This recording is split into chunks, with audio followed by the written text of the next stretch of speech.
This is a work of fiction.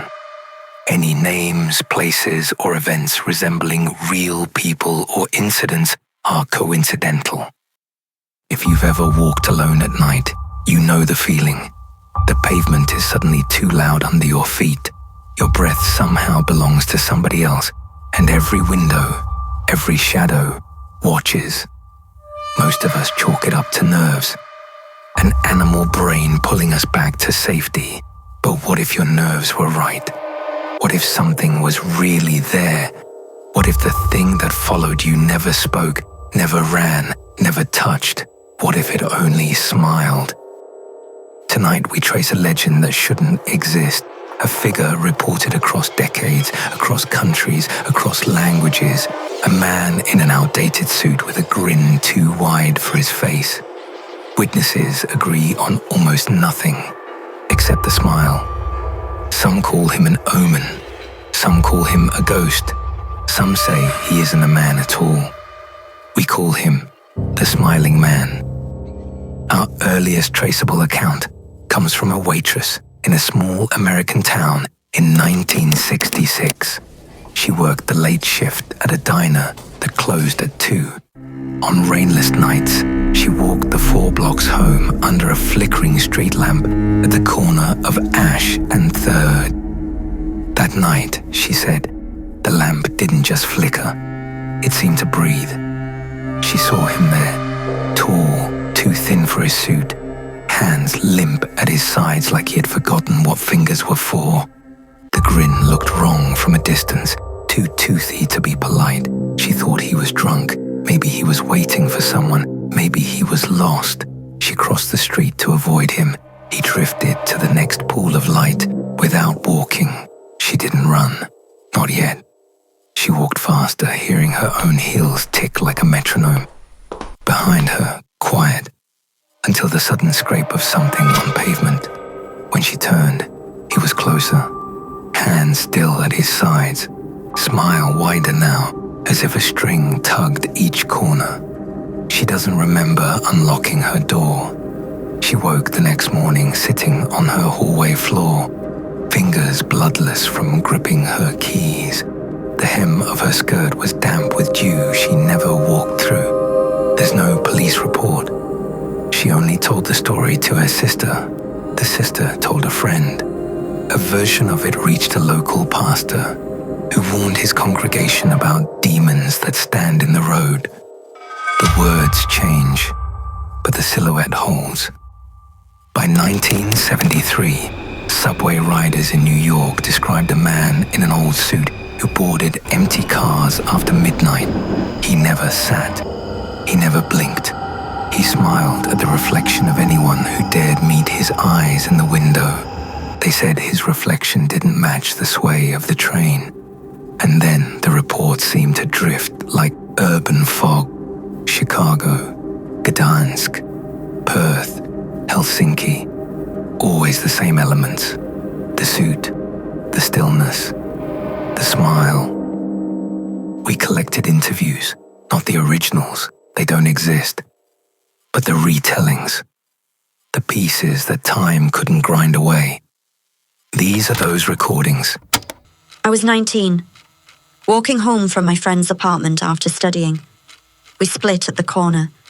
The light went red, and I stood there alone. I had this sense of company. I turned, and there he was across the street, smiling like I'd told a joke. Ruth says she ran into a corner shop and made them lock the door. When she looked out the window, he was inches from the glass, fogging nothing with his breath. The owner told him to leave. He didn't. He just smiled. Ruth moved away within the month. 1983, a college in the Midwest. A freshman is found dead in his dorm room. No sign of foul play. The roommate reports a man had been standing outside our window for hours, smiling. The coroner writes sudden cardiac arrest. The roommate never returns the next semester. In 1987, a police report was filed with eerie similarities to our case of the smiling man. It reads as follows. Responded to call about prowler, male, tall, brown suit, creepy grin. Complainant states subject stood on sidewalk without moving. When approached, subject not located. Security light malfunctioning. Advise patrol. No fingerprints, no shoe prints, no footsteps ever reported. Always the grin. Then came the 1990s, and the stories got darker. If he was only a shape under a lamp before, he learned to be patient in the shadows. I run at night, always did, safer when no cars. I hit mile 2 and felt watched, you know. I turn my head, and there he is under this busted lamp, smiling. I think, fine, creep, keep running. Next block, he's there too. I swear to you, I didn't hear him move. Didn't hear anything. By block 3, my legs stopped listening. I cut through an alley. Dead end. When I turned around, he was at the mouth of it, hands down at his sides, smile cutting his face like wire. I thought, if he smiles any harder, his cheeks are going to bleed. Then they did. Marcus didn't file a report. He threw his running shoes away and started carrying a flashlight. But after a while, he stopped using it. He said light made it easier for the smile to find him. 1996, a roadside motel off Route 17 reported 3 unrelated suicides in room 12 over 8 months. A housekeeper lasted 2 days before quitting. Her reason, taken from her letter of resignation, I keep seeing the same man. He smiles at me with an evil grin. Then he disappears. I am not going crazy. Good luck. The motel burned down in 1997. The fire marshal called it faulty wiring. The owner insisted the smile did it. The owner disappeared not long after. What do we do with stories like this? We look for patterns. Repetition is comfort. If we can bind the grin to rules, we can pretend we control it. So let's break down what we know for sure. Time. Most encounters occur between 3 a.m.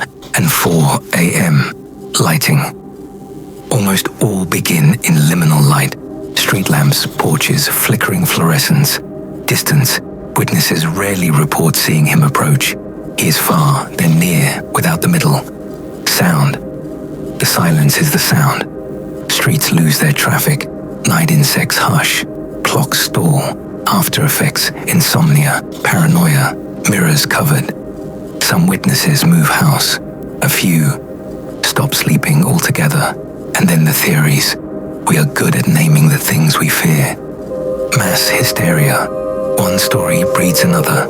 A human predator. A cult figure. A copycat. The uncanny, not a man, but something that wears a man like clothing. Psychogenic smile. The smile is a pressure in the mind. He isn't outside. He's in here. My favorite theory is the cruelest. He smiles because he has nothing else to do. He's not hungry. He's not angry. He's waiting. His patience wrapped in skin, turning the most kindest of actions, that of smiling, into something sinister. To smile without context is threatening. Our brains search for meaning and can't find it. That gap between a social cue and a predator is where terror lives. The smiling man is terror given posture. The century turned, cameras multiplied, and the smiling man stepped into view, or pretended to. I picked him up at 2:11 a.m. downtown to the Old Mill District. No rating, no previous rides. He gets in, quiet. I check the mirror and he's smiling, like a wedding cake topper. I try small talk, nothing. 40 minutes. He doesn't blink, doesn't look outside. We get there. A parking lot by the river. I turn around to say we've arrived, and The back seat is empty. The door never opened. The seat belt is still buckled. Alvin says he quit 2 weeks later. He keeps the dashcam footage on a hard drive he won't plug in. An office tower's overnight security log lists male, brown suit, no badge, at 10:03 p.m. A camera shows the man step into the lobby, center frame, and stop. He stands there, smiling directly into the lens until 5:14 a.m. A guard approaches him in real time. On the footage, there is no guard. At 5:15, the video glitches and the lobby is empty. I was 2 feet away, honest. He didn't smell like anything, not sweat, not cologne, not dust. Just air in a suit. I said, "Sir." He smiled. That's all. It still gives me chills. A college student records a dance in her apartment at 3:29 a.m. The clip goes viral not for the choreography, but for a shape behind her. A man grinning. She lives alone. Her account was deactivated soon after. Humans see faces in clouds, in stains, in static. And yet, for all our false positives, the smiling man is consistent. Too consistent. He is there when we are alone, a presence as constant as night itself, waiting to descend with darkness. Our last case is a road that goes nowhere. May 22nd, 2021. 4 college friends drive west to camp near the state line. Evan, Mary, Danny, and Kyle. The GPS reroutes them down an older highway with sodium lamps that blink in slow migraine. At 12:43 a.m., the car develops engine trouble. They pull onto the shoulder, hazards clicking into the dark. A patrol log notes the vehicle was in good condition, recently serviced, yet it refused to restart, and so they waited. At first, it was the silence, almost deafening. Crickets fell mute, the wind stilled. Even the ticking of the hazard seemed to grow slower. Then they saw him. Under a fading street lamp, maybe 40 yards ahead, stood a man in a brown suit. His posture loose, his hands at his sides, his head tilted as though listening. And always, that smile. He didn't move, didn't even sway, just smiled. They locked the doors. At 12:51 a.m., Evan decided to walk to an emergency phone they'd passed a quarter mile back. He didn't believe in ghosts or demons. He told the others to stay put. When he opened the driver's side door, the dome light failed to come on. The bulb was brand new. He stepped out onto the asphalt. The figure beneath the lamp was closer now, though no one had seen him take a step. Evan whispered, "Stay in the car." Then he walked into the dark. 10 seconds passed, then 30, then 3 minutes. The others leaned forward, straining to see. Evan was gone. Not on the road, not in the distance, not anywhere. The street lamp buzzed again. The smiling figure was nearer. At 1:02 a.m., the car radio activated on its own. Not music, not speech, just a carrier hiss, blooming into a drawn-out vowel, like a mouth practicing how to speak without lungs. Mary vomited onto the floor mat from the silence. Danny covered her ears. Kyle said nothing. At 7:18 a.m., a highway patrolman found the car idling on the shoulder. The engine had been running all night on an empty tank. Doors locked from the inside. No sign of a single soul inside. If you survive seeing him, you do not survive after him, not fully. Those lucky enough to survive rarely smile again. One time, I saw him one time, thought it was a prank, thought I'd chase him. I couldn't reach him, even though he never seemed to move. Sleep is dangerous. That smiling shape waits at the edge of the bed where the floor is the darkest. If I don't sleep, he can't get closer. That's the rule I made. It works until it doesn't. Neighbors say the witnesses talk to windows. Co-workers say they avoid hallways that end in glass. People move homes, quit jobs. They leave lights on at all times, afraid of the flickering darkness.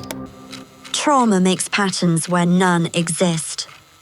But sometimes the pattern is the trauma. To be watched is to be rehearsed for ending. The smiling man is a rehearsal without a performance. Unless the performance is happening already. Unless we are the performers in the smiling man's sinister play. Legends sprout remedies, salt under the tongue. Walk backward from the last light you saw until you step into your own footprints.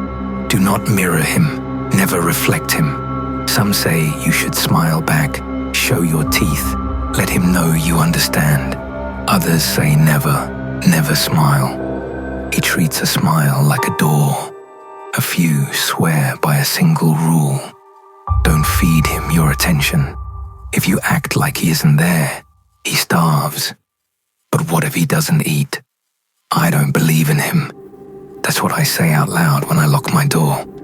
That's what I say when I turn off my bathroom light and avoid the mirror by instinct.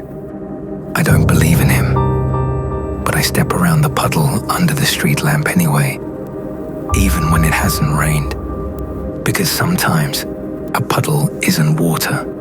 Sometimes it's a place where something stood too long and the dark learned its shape. If you walk home tonight, keep your head down. Count your steps. Don't chase shapes.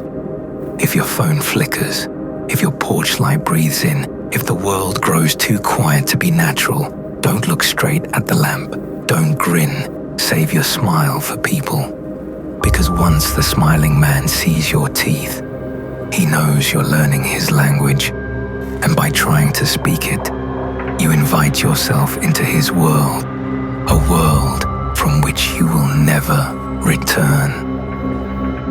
If you've had your own encounter, don't send it to me.